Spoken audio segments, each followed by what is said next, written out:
All right, what's up, YouTubers? I'm here with a 2018 Ford Fusion. I'm going to very quickly show you how to reset the oil service once you perform your oil change.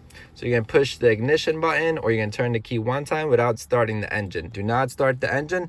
You're going to get some messages up here. You're going to press OK. You're going to press OK one more time. As you can see, you may have a variation of things here. What you're really going to do is use this arrow to the left till you get, just keep pressing left till you get this display menu. To get this display menu, what you're going to do is you're going to use this down arrow right here to go all the way to settings. Once you get to settings, you're going to press the right arrow, right, like that, so that you get these different options. Vehicle. What you're going to do is you're going to go one more time to the right under vehicle.